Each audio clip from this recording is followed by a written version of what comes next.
Hey everybody, welcome back. So I wanted to share with you the motherload of 90s Gothic clothing hauls. Now I'm not talking about clothing that's inspired by the 90s. I'm talking about stuff straight out of the 90s and I'm so excited to share it with you. However, first I wanted to share with you some stories about my friends and I from the early to mid 90s.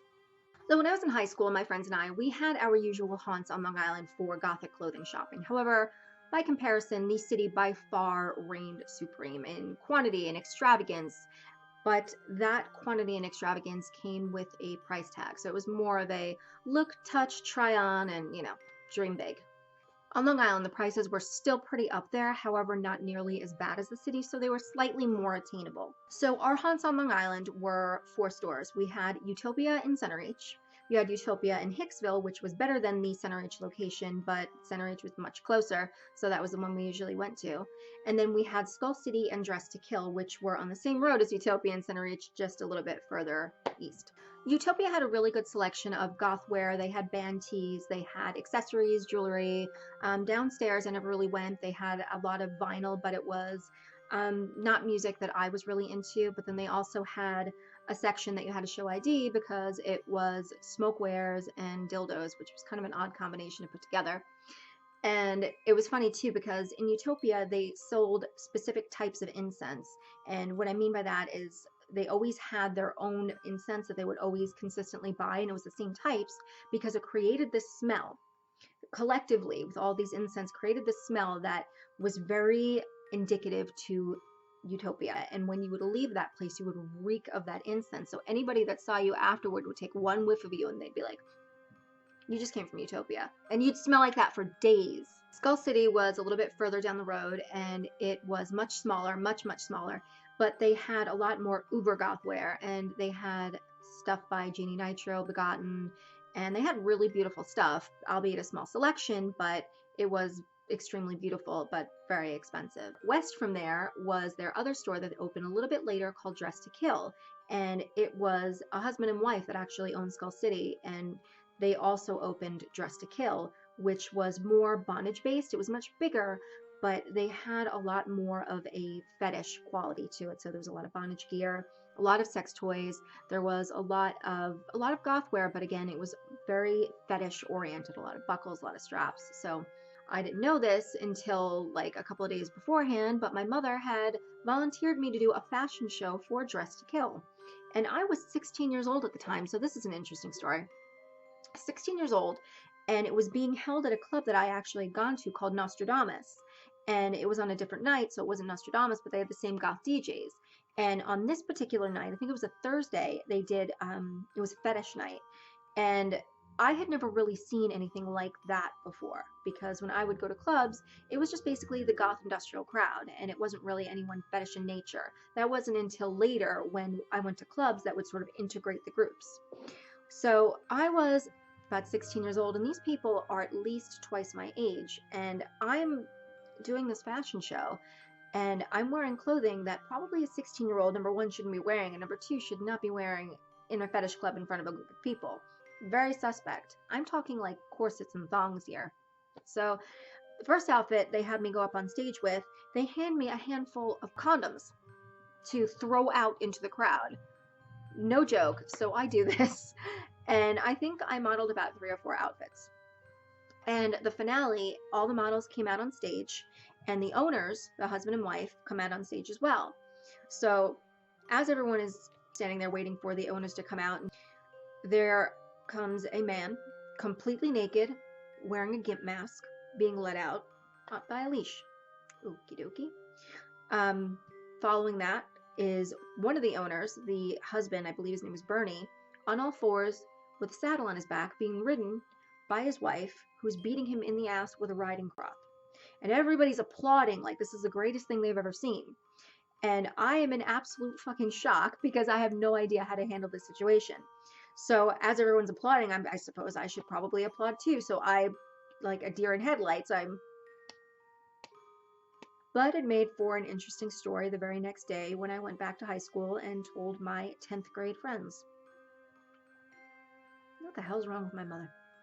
So the extravagant pieces at the time that were in these stores, as well as stores in New York City, were very Renaissance style pieces. And I don't mean Renaissance things that you would see in the Ren fairs. They were a little bit more subdued than that, but very beautiful. They were long, dripping bell sleeves, lace up front or lace up back, and just enough to peek in the front, so a little bit low cut, but they were absolutely gorgeous, and God, did they have a price tag to match. So my friends and I, we idolize women such as Tina Root, Lisa Hammer, Monica Richards, and Lisa Hammer is actually somebody who was a bit of a prominent figure in New York. Living in New York, she would go to a lot of the shows, and she's someone that you would see quite a lot, and she was just a stunning, stunning specimen, I have to say. She was gorgeous. She did don the very Renaissance style, and she had unbelievably long auburn hair. She was a vision, and she was something that we idolized. She was something that we aspired to look like, being youngsters ourselves. You can hear it in the music, even the whole aesthetic. The goth scene, it was full of passion, it was full of romance, and even fashionably. If you went big or small, it's something that definitely shone through. I always talk about how frugal we were as youngsters, and we had to be. It's not like we could afford upwards of $200 for that Begotten gown. So we improvised at stores aimed at your general public and consumers of pop culture, with vintage, with DIY. So sometimes a thrift store would land you your holy grail piece, or you'd luck out and a alternative store that wasn't doing very well, that opened up and closed down pretty swiftly, was having a massive closeout sale, and you happened to snag a deal. Side note, that kind of relates to that. There was a store in Manhattan called Funhouse, and it was one of my favorites. A friend of mine and we went to the store, and it was 2 levels. The first level, it was okay, but then the second level, that's where the good stuff was. But in order to get upstairs, they had to buzz you in from downstairs. So upstairs, I remember we went and we found this rack of these latex corsets, and I think the brand was 60s. And these latex corsets were pretty heavy duty black rubber, and they had no boning in them, didn't lace up the back, and they just zipped up the front. And we decided at $15 a piece, we were both going to get 2 each, and I was going to try to DIY and have them lace up the back, because here we wanted to look like the big girls, and the big girls are wearing the actual corsets. Bidirectional lacing up back, steel front bust closure, all around steel boning. So I was at the very least going to get this thing to lace up the back. But I'm going to leave that for another story. So back to those much coveted gowns. Depending on the design of the designer, in New York City, you can expect a price tag in upwards of $400. Now, New York City had a fantastic selection, but holy shit did they jack up the prices. Over the years, I developed a bit of a knack for online shopping, specifically on eBay, and I managed to do so by employing certain tactics, and it has become a little bit time consuming because you have to sift through a lot of garbage, but it proves fruitful, I promise you. So employing these tactics, I had actually made a video. I forget the title, but it's basically, can you score 3 Gothic outfits under $30 using eBay alone? And it turns out, yes, you can. I have certain tactics that I use when I go shopping on eBay, and 2 of the tactics that I happen to use when I searched for these pieces, which by the way was on a site called Poshmark, not eBay, were generally people who didn't really know what they had and took really crappy photos and very short nondescript titles. And that's what these were, as in long black dress, rather than long black Begotten witchy style dress, for example, as well as horrible photos. And these were really abysmal photos. It would really take a person that had seen these items before in the past to know what they were looking at. And happened to be me, because these were pieces that I coveted as a youngster. And I'm looking at them, and they have the telltale silhouettes of pieces that I absolutely remember. So I knew what I was looking at. And even though grainy and out of focus, I could spot a Begotten label a mile away, and I absolutely did. So 2 of these dresses are by Begotten, and the other is by 60s, and the other Eternal Love. So the cool thing about Poshmark is you can do a thing called bundling. And what bundling does is 2 or more pieces with a particular seller, you could add them to your bundle and say, okay, you want $30 for this, $40 for that. I'll tell you what, I will give you $60 for everything. And they can decide whether they want to go with it, whether they want to decline, whether they want to counter offer. So I did something a little bit bold. She wanted basically $15 to $20 per dress. I put all 4 dresses in my bundle, and I submitted an offer for $50 to see if she would go for it. She accepted it. I got all 4 dresses for $50. Now, you remember what I told you one cost? So you can imagine my excitement when I got it all for 50 bucks. I'm going to show you these dresses, and I'm also going to do a bit of a try on because let's face it, that's what I do. Okay, so here we have one of the gowns. So you can see lace up fronts. 60s is the make. I'm gonna have to do something about that tag because it kind of pops out and it's gonna be really itchy over the boob. Velvet here, brocade here, satin here, and it is trimmed, you can see, in these lovely bits. Super long, lovely, absolutely love it. So here we have another one. Crushed velvet, long sleeve. As you can see, it is trimmed in this really pretty sort of lace. And what I like about the sleeve is that, oh, sorry, let's not forget the sweetheart neckline.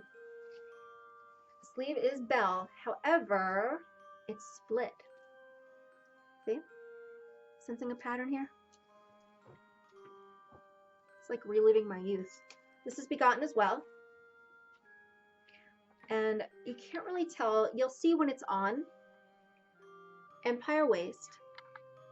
Once again, bell sleeves. I don't like the term trumpet sleeves because when I think of trumpeting, it just sounds really funny. It doesn't really go along with the style of the dresses. So it has these really long velvet cords that wrap around several times and really create the silhouette for this dress. Finally, this one was in the film The Craft. This is one that Nancy and Sarah wore when there's a scene in the movie. Well, you probably have seen the movie, and if you've seen the movie, you'll recognize the dress, and if you haven't, you probably don't like the movie anyway, so I will spare you the details. So the top is satin, the bottom is chiffon, lovely sleeves, but it has what's called a pixie hem. And again, you'll see when it's on, and it laces up the back. And this is one thing I had to get cord for. And what's good about this is that the fact that it laces up the back really lets you sort of modify the size a little bit if you're bigger chested, if you're smaller chested. So although the size is technically a medium, I could take it down to a small, no problems. So going with that, why don't we see what these babies look like on?